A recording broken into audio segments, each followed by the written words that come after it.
Notre rôle maintenant, c'est détecter notre lumière et en profiter au maximum. Et quand on a un plaisir ou un désir, la porte s'ouvre encore plus grande. Vous comprenez c'est quoi la lumière? Lumière, amour.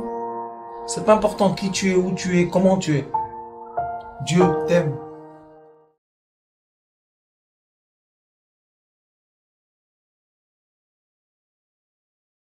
Nous sommes dans la paracha de Korach. Pas comme par hasard, Korach et le mois de Tammuz viennent ensemble.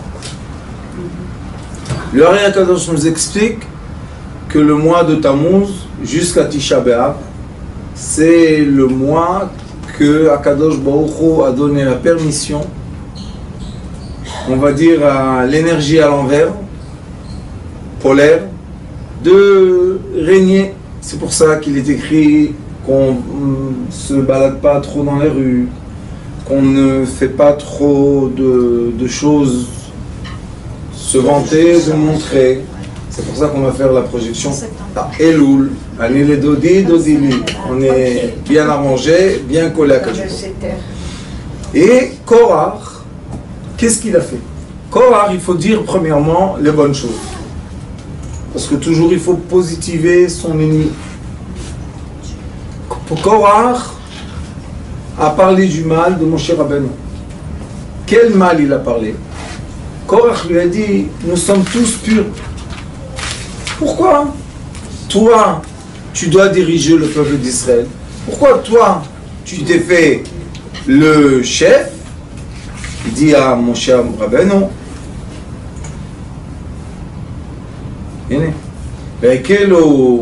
Al Moshe Val Aaron.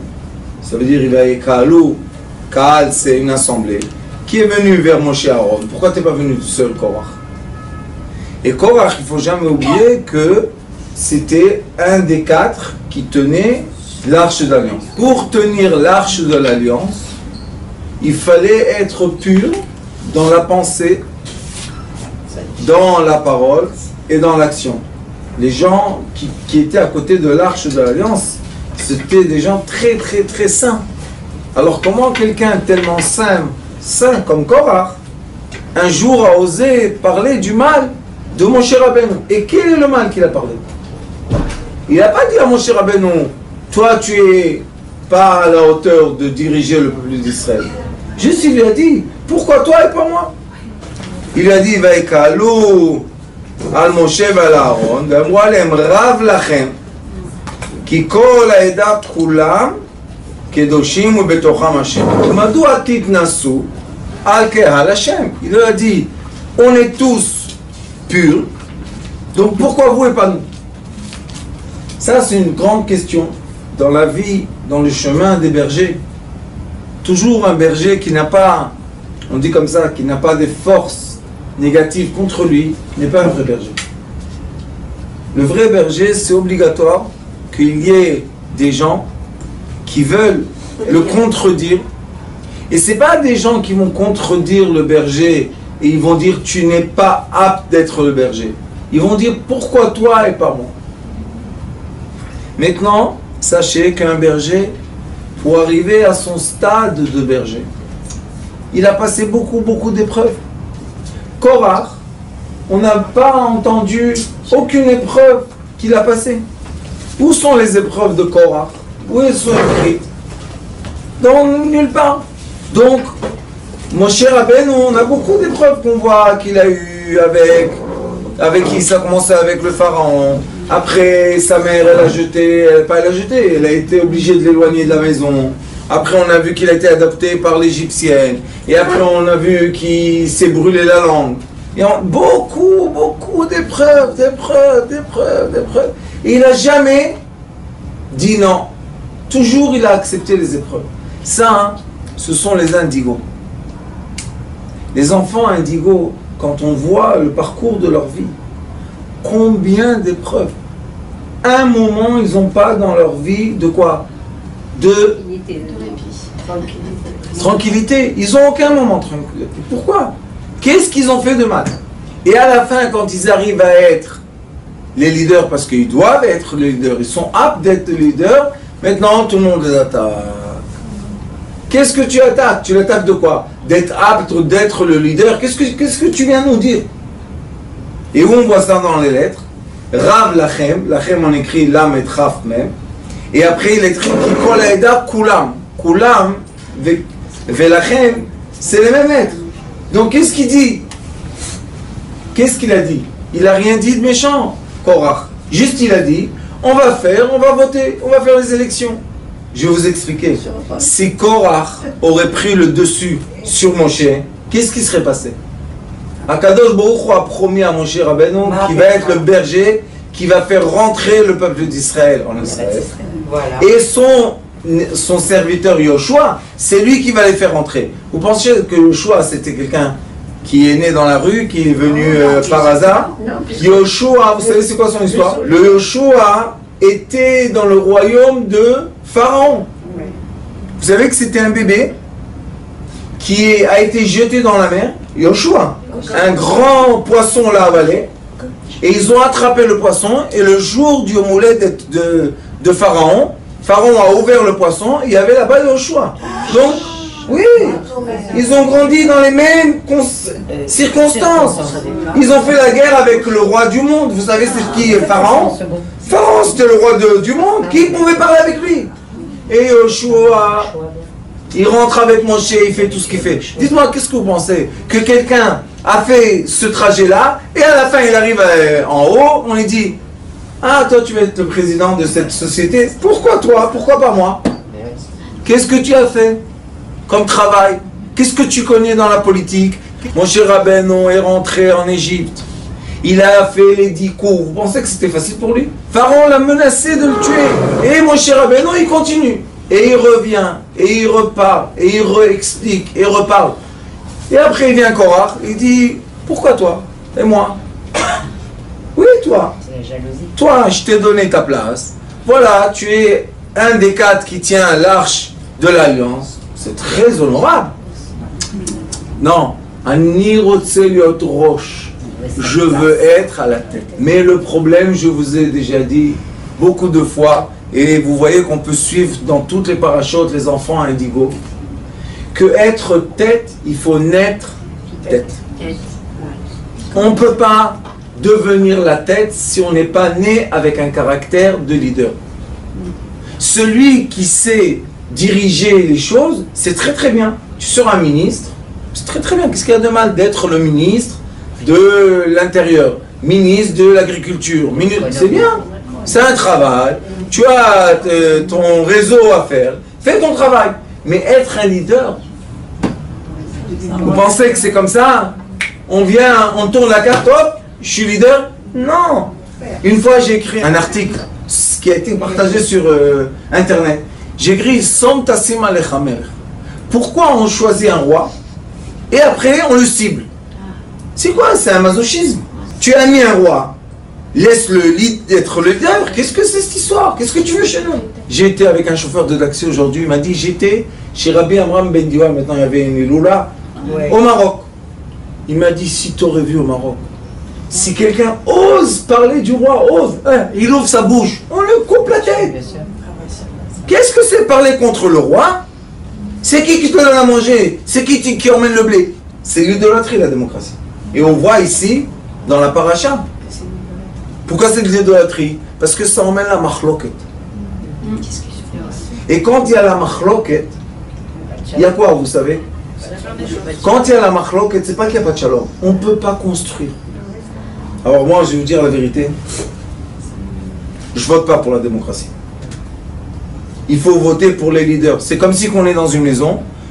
Il y a le père, la mère, les frères, tata, et ils font une réunion tous les 4 ans. Ils disent, papa, c'est vrai que tu es gentil, mais maintenant le père, c'est lui. Il peut être le père. C'est lui qui a fait les enfants. C'est lui qui a toute la nuit, il n'a pas dormi des nuits avec les enfants. C'est lui qui a vu les dents sortir de la bouche. Quoi? Comment un père? Non, c'est lui le père maintenant. Pourquoi? Parce que c'est un avocat. Et alors, c'est un avocat. Et sachez que dans le monde entier, quand on a visé, ciblé un vrai leader, un indigo, parce que faire grandir un arbre indigo, ça prend beaucoup d'années. Parce que beaucoup de vents viennent taper, beaucoup de vents viennent déraciner, beaucoup de vents viennent faire du mal. Et lui, il tient, il est fort. Jusqu'à quand qu'on a un arbre, un bel arbre, on dit non, le champ des arbres, allez, on coupe tout, on re-racine quelque chose de nouveau. Ah. Et qui veut se raciner? Les petites herbes, vous savez? Les petites herbes comme ça, qui vient le premier vent, hop, il les prend avec lui. Ou bien une vache, elle vient, hop, elle les mange. Toi, tu veux être un leader, toi, d'où tu viens? Qu'est-ce que tu as fait dans ta vie? Où tu es arrivé? C'est ça la paracha qui nous dit. Bien sûr. La séparation de quoi? À la fin, le peuple, c'est lui qui souffre. Et qu'est-ce qui s'est passé quand ils ont fait cette séparation? Il y a eu la Magéfa, il y a eu l'épidémie dans le... Qu'est-ce qui fait, mon cher Rabbeinu? Regardez, c'est quoi un vrai leader? Qu'est-ce qui fait, mon cher Rabbeinu? Il voit l'épidémie, qu'est-ce qu'il devait vite dire? Allez, hop, que le peuple parte. Et moi et Aaron, on sera des rois. Et Akadosh Baruch Hu lui a promis, je vais te donner un peuple qui soit à toi. Ça ne va pas s'appeler le peuple d'Israël, ça va s'appeler le peuple de mon cher Rabbeinu. Qu'est-ce qu'il dit? Je veux pas. Qu'est-ce qu'il fait? En pleine épidémie. Bon, reste dans Ohel Moed, protège-toi. Il dit à Aaron, vous savez quel âge il avait? Il avait 90, facile. Il dit à Aaron, prends le feu et cours dans le peuple et arrête l'épidémie. Et celui-là, on veut l'enlever. Qui est le berger? Les leaders, il faut savoir, ils sont nourris, leur source. Et qui? Et Akadosh Baruch Hu. Ils sont nourris d'une force qui n'est pas une force de ce monde.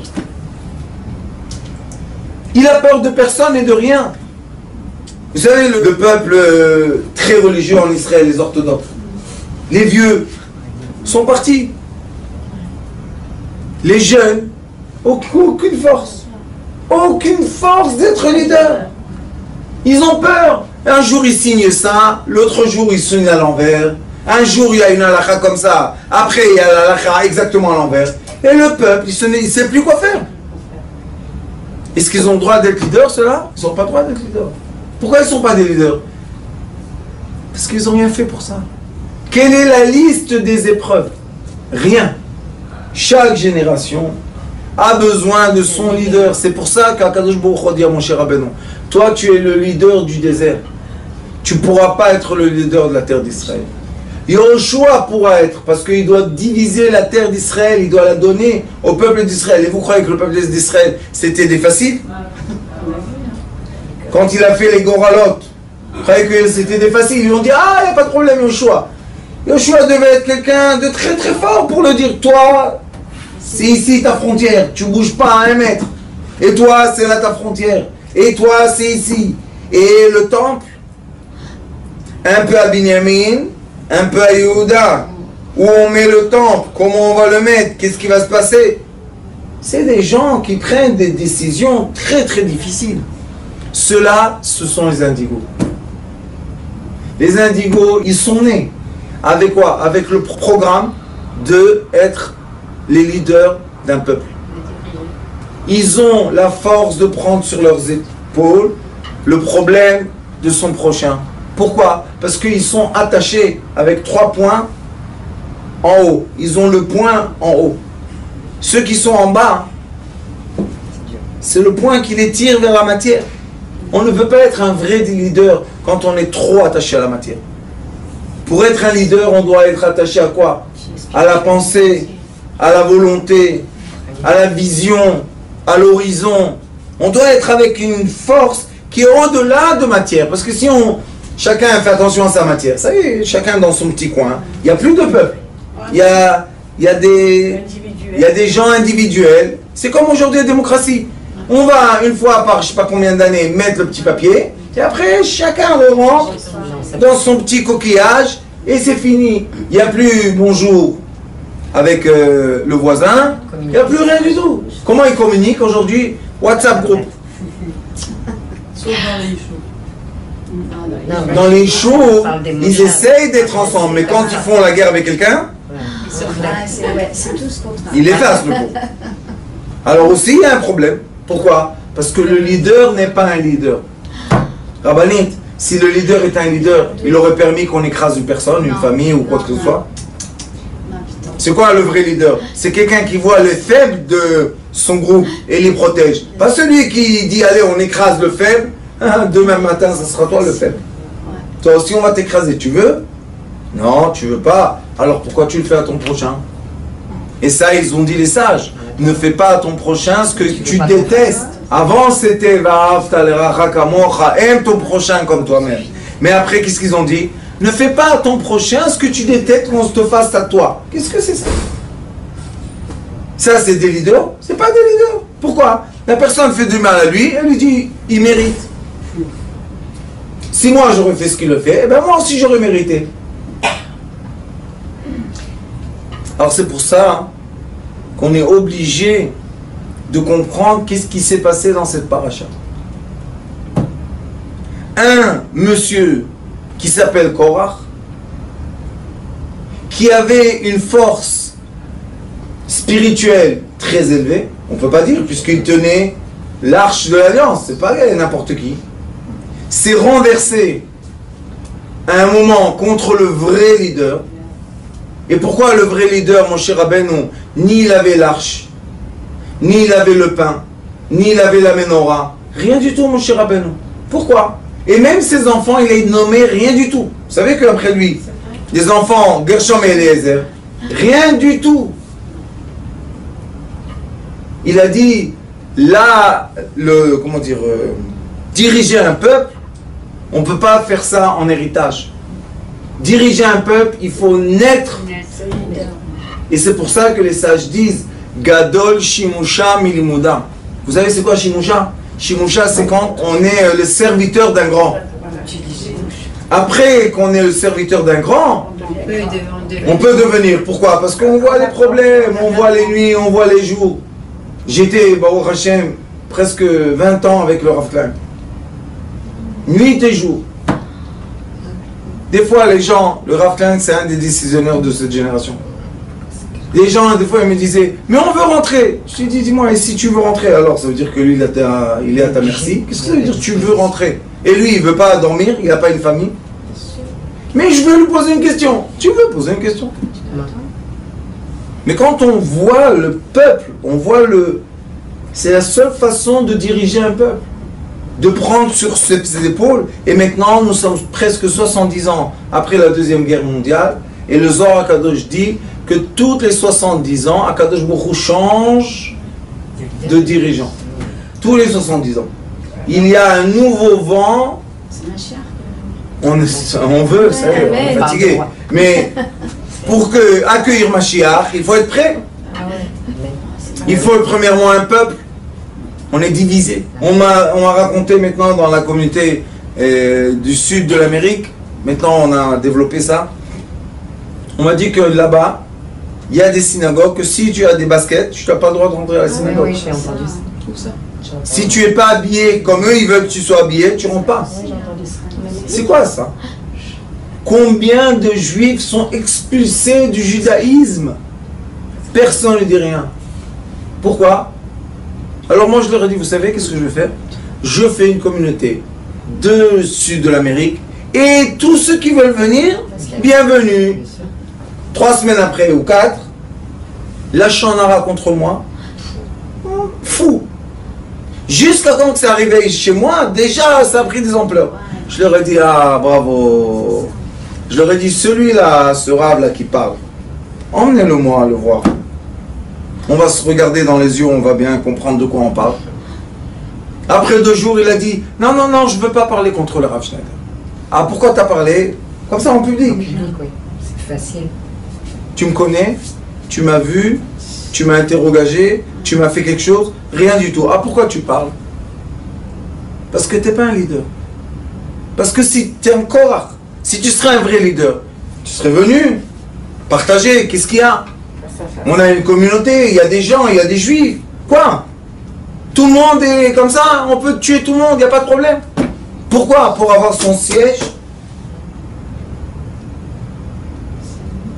Ça ne marche pas. Et Bezrat Hashem, quand nous donne la force. cette petite communauté, mes petites dames. Hein? Il y a des jours que je viens ici, combien il y en a? 4. Sur YouTube, il y en a des milliers, il n'y a pas de problème. Mais devant moi, il y en a 4. Le même discours, les mêmes forces, la même volonté du bien du peuple d'Israël. Et après, il revient, et il repart. C'est comme ça. Mais si tu commences à éliminer ceux qui ne sont pas venus, tu n'es pas un berger. Tu es un égoïste. Tu dis, s'ils sont là, hein, je suis content, je les aime. S'ils ne viennent pas, oh là là là, je vais les éloigner de moi. Ça, hein, c'est pas ce qu'il faut faire. C'est un Temet qui raconte qu'un homme qui voulait grimper une montagne pour arriver jusqu'au sommet. Ça lui a pris des mois, des années. Il a vieilli, il est arrivé jusqu'en haut. Il voit un petit enfant. Il dit, mais qu'est-ce que tu fais ici? Là. Il dit, je suis né ici. Ah, Indigo. Ils ont ni l'âge. Les enfants indigos, ils n'ont pas d'âge. Ils se rappellent la même pensée quand ils étaient petits et quand ils ont 60 ans. 60 ans, 60. Ils ont la même pensée, la même vision, le même comportement, sauf le corps, avec le soleil. Il dit un peu ce qu'on peut faire. Mais les indigos, hein, ils sont nés leaders. Qu'est-ce que tu vas faire avec eux? Tu vas les tuer, tu vas les écraser. Et comment tu vas faire? Tu veux quoi? Qu'ils disparaissent? Ils ne meurent pas. Qu'est-ce qu'on va faire? Tu les tues, ils ne meurent pas. Qu'est-ce qu'on fait? C'est pas pour notre bien. De leur faire du mal. Pourquoi? Parce que ce sont, vous savez, dans toute société, il y a toujours le leader et il y a toujours le troupeau. C'est la forme d'une société qui est une société bien, comme dans une famille, comme dans une communauté. Qu'est-ce qu'il y a de mal? Mais si on fait, on coupe la tête, qu'est-ce qu'on a? Les leaders, les vrais, on peut les mettre dans une chambre plein d'armes et d'ennemis contre eux. Personne ne va rien faire. Vous savez, il y a un film qui s'appelle Gengis Khan, le dernier mongol. Vous savez qu'est-ce qu'il y a là-bas? On voit une partie du film. Parce qu'après que son père était Gengis Khan, son frère a pris le rôle, n'empêche que lui devait être le leader, et il l'a mis en prison. 15 ans, il était assis en méditation. Vous savez c'est quoi 15 ans? Et les soldats, ils jetaient le manger comme un chien. Ils ne mangeaient pas. 15 ans. Un jour, il leur a dit, quand le jour viendra, vous allez m'ouvrir la porte et je vais vous tuer. Il a attendu. Et quand le jour est venu, qu'est-ce qui s'est passé? Il était prêt, il est sorti. Vous savez qu'il a conquéri la moitié du monde? Sur les poignets là, la moitié du monde. Un petit monsieur. Il est allé jusqu'en Europe. Hein. Il est venu jusqu'en Israël. Il y a une pierre à Jérusalem qui a été gravée. Qu'est-ce qu'il a dit? Je suis le leader de mon peuple. Faites ce que vous voulez. Je ne bouge pas. Maintenant, on se pose la question. Pourquoi pendant 15 ans de prison, personne ne l'a tué?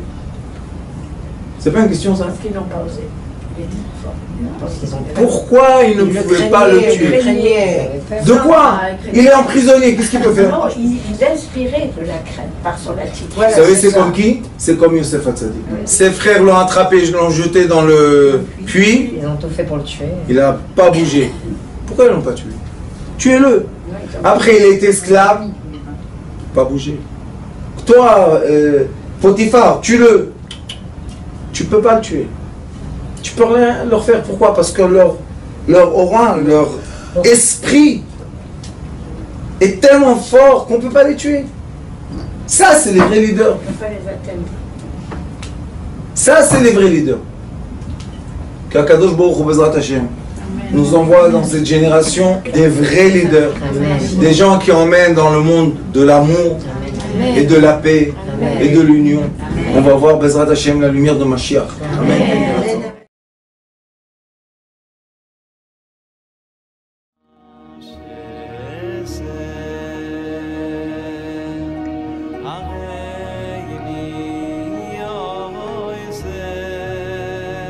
הוא היה אומר לי, בבית שלי יש מלאכים, לא רוצה לצאת מהבית.